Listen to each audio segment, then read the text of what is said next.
ஸ்க்ரீன்ல எத்தனை ஆடு இருக்குன்னு கவுண்ட் பண்ணாம சொல்லுங்க பாப்போம். கஷ்டமா இருக்கா? இப்போ ஈஸியா இருக்குல்ல? நம்ம மூளை கவுண்ட் கம்மியா இருந்தா அதை ஈஸியா கண்டுபிடிச்சிடும். ஆனா ஒரு லிமிட்டுக்கு மேல அது கஷ்டப்படும்.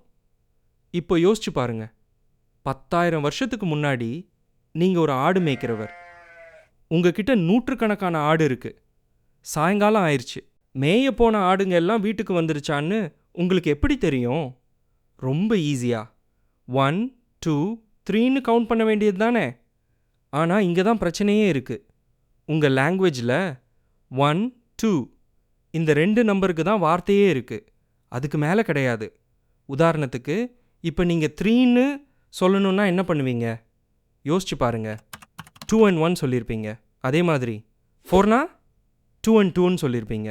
இப்போ பிரச்சனைக்கு வருவோம். 5ங்கிற நம்பருக்கு கூட வார்த்தை இல்லாத ஊரில் எல்லா ஆடுகளும் திரும்பி வந்துருச்சான்னு எப்படி தெரிஞ்சுக்கிறது? அதை இப்போ பார்ப்போமா? என்கிட்ட ஒரு ஆடு இருந்தா இந்த எலும்பில் கூர்மையான கல்லை வச்சு ஒரு கோடு போட்டுருவேன். 2 ஆடு இருந்தால் 2 கோடு, 3 ஆடு இருந்தால் 3 கோடு. இப்படியே எத்தனை ஆடு இருக்கோ அத்தனை கோடு. இப்போ எனக்கு எத்தனை ஆடு மொத்தமாக இருக்குன்னு தெரியாது. ஆனால் அந்த ஆடுகளுக்கு ஈக்குவலாக எலும்பில் கோடு இருக்குன்னு மட்டும் தெரியும். இப்படி ஒரு பொருளை இன்னொரு பொருளோட மேட்ச் பண்ணுறதுக்கு மேத்தமெட்டிஷியன்ஸ் 1-to-1 correspondence சொல்லுவாங்க.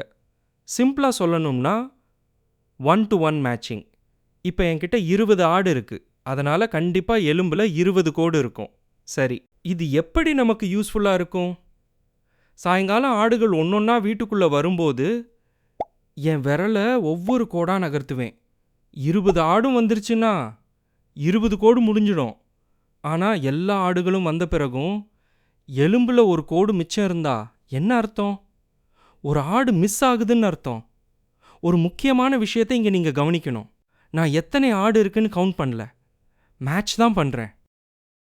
கொஞ்ச காலத்துக்கு பிறகு மனுஷங்க இன்னொரு வழியும் கண்டுபிடிச்சாங்க. நம்ம ஸ்கூலில் சின்ன வயசில் 1 2 3ன்னு கவுண்ட் பண்ணுறதுக்கு கையை யூஸ் பண்ணுவோம் இல்லையா? அதே மெத்தட் தான். இது வரைக்கும் மனுஷங்க 7 ஆடு, 5 மாடு, 4 மரம், இப்படி நம்பரே ஏதோ ஒரு பொருளோட சேர்த்து தான் யூஸ் பண்ணாங்க. இன்னைக்கு நம்ம ஸ்கூலில் 1 2 3ன்னு நம்பரை தனியாக கற்றுக்குறோம் இல்லையா? அந்த மாதிரி அவங்க காலத்தில் இல்லை. அதுக்கப்புறம்தான் ஒரு பெரிய மாற்றம் நடந்துச்சு. மக்கள் நம்பரை தனியாக பார்க்க ஆரம்பிச்சிட்டாங்க. அதுக்கப்புறம் யாராவது 7ன்னு சொன்னா, ஆடா மாடான்னு யாரும் கேட்க மாட்டாங்க. ஏன்னா 7க்குன்னு தனியாக ஒரு மீனிங் வந்துருச்சு. இப்போ அடுத்த பிரச்சனைக்கு வருவோம். என்கிட்ட நூற்றுக்கணக்கான ஆடுகள் இருக்கு. ஆனால் 10 விரல் தான் இருக்கு. இவ்வளோ பெரிய கூட்டத்தை எப்படி கணக்கில் வச்சுக்கிறது? அதுக்கு என்கிட்ட ஒரு ஐடியா இருக்கு. ஆடுகளை ஒன்றொன்னா பார்க்கறதுக்கு பதிலாக குரூப்பாக பிரிச்சிடலாம். நம்மக்கிட்ட 10 விரல் இருக்கிறதால ஒவ்வொரு குரூப்லையும் 10 ஆடுகளை வைப்போம். அப்படி 10 குரூப் சேர்ந்தா அதை இன்னொரு பெரிய குரூப்பை மாற்றலாம். இப்போ எத்தனை பெரிய குரூப் இருக்கு, எத்தனை சின்ன குரூப் இருக்கு, அப்புறம் எத்தனை தனியாக இருக்குன்னு பார்த்தா போதும். மொத்த ஆடுகளோட கவுண்ட் கிடச்சிடும். இந்த முறையில் கவுண்ட் பண்ணுறத நம்ம பேஸ்ட் இன் நம்பர் சிஸ்டம்னு சொல்கிறோம். உலகத்தில் வெவ்வேறு இடத்துல வாழ்ந்த மக்கள் இந்த சேம் ப்ராப்ளத்துக்கு வெவ்வேறு விதமாக சொல்யூஷன் கண்டுபிடிச்சாங்க. சிலர் 2 கையில் உள்ள விரலை யூஸ் பண்ணி கவுண்ட் பண்ணாங்க. சிலர் கை விரலோட சேர்த்து கால் விரலையும் யூஸ் பண்ணினாங்க. இன்னும் சில பேர் கை, கால், கண்ணு, மூக்கு, காதுன்னு எல்லாத்தையும் யூஸ் பண்ணாங்க. பிரச்சனை ஒன்று தான், ஆனால் சொல்யூஷன் மட்டும் வெவ்வேறாக இருந்துச்சு. காலம் போக போக மக்கள் கூட்டமும் வியாபாரமும் பெருக ஆரம்பிச்சிச்சு. அதனால் புதுசாக ஒரு பிரச்சனை வந்துச்சு. வியாபார கணக்கு பார்க்கறது ரொம்ப கஷ்டமாயிடுச்சு. இந்த பிரச்சனையை சரி செய்ய கணக்கு பார்த்தவங்க கிளே டோக்கன்ஸ் யூஸ் பண்ண ஆரம்பிச்சாங்க. நம்ம புரிஞ்சுக்கிறதுக்காக ஒரு சிம்பிள் எக்ஸாம்பிள் பார்க்கலாம். இந்த கோனோட வேல்யூவை 1ன்னு வச்சுக்கலாம். சிலிண்டருக்கு 10, பால்க்கு 100. இப்போ 415 அரிசி மூட்டையை ரெக்கார்ட் பண்ணணும்னா 4 பால், ஒரு சிலிண்டர், 5 கோன், இதையெல்லாம் ஒரு சின்ன பையில் போட்டு வச்சா போதும். அதுக்கடுத்து இதுலேயும் ஒரு பிரச்சனை வந்துச்சு. இந்த நூற்றுக்கணக்கான கிளே டோக்கன்களை எல்லா இடத்துக்கும் தூக்கிக்கிட்டு போகிறது ரொம்ப கஷ்டமாக இருந்துச்சு.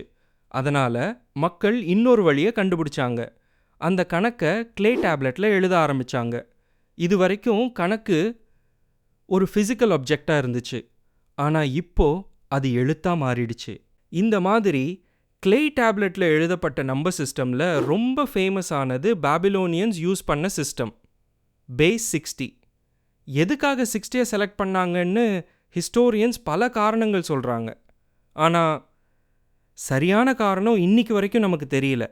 60 minutes 1 hourல, 60 seconds 1 minuteல, 360 degrees ஒரு சர்க்கிளில், இது எல்லாம் பேஸ் 60லேருந்து வந்தது தான். இவ்வளோ வருஷம் ஆனாலும் அந்த பேஸ் 60 இன்னைக்கும் நம்ம வாழ்க்கையில் இருக்கு. நாம் இன்னைக்கு என்ன பார்த்துருக்கோம்? என்கிட்ட இருக்க ஆடுங்க எல்லாம் கரெக்டாக வீட்டுக்கு திரும்பி வந்துடுச்சான்னு எப்படி தெரிஞ்சுக்கிறது? இப்படி ஒரு சின்ன பிரச்சனையில் ஆரம்பிச்சு அடுத்தடுத்த பிரச்சனைகளுக்கு நம்ம ஆளுங்க சொல்யூஷன் கண்டுபிடிச்சிக்கிட்டே வந்தாங்க. திரும்பி பார்க்கும்போது இன்னைக்கு நாம் சாதாரணமாக யூஸ் பண்ணுற இந்த நம்பர் சிஸ்டம் நம்ம மக்களோட எவ்வளோ பெரிய இன்வென்ஷன்னு புரியுது. பேஸ் 10னா 2 கையிலையும் இருக்க 10 ஃபிங்கர்ஸ்னு புரியுது. பேஸ் 20னா 2 கையில் இருக்க 10 ஃபிங்கர்ஸும் 2 காலில் உள்ள 10 டோஸ்னு புரியுது. ஆனால் பேஸ் 12 எப்படி கையை வச்சு கவுண்ட் பண்ணியிருப்பாங்க? ஒரே ஒரு க்ளூ கொடுக்குறேன். ஒரு கையில் இருக்க 5 விரலே போதும். எப்படின்னு கண்டுபிடிச்சி காமெண்ட்ஸில் சொல்லுங்கள்.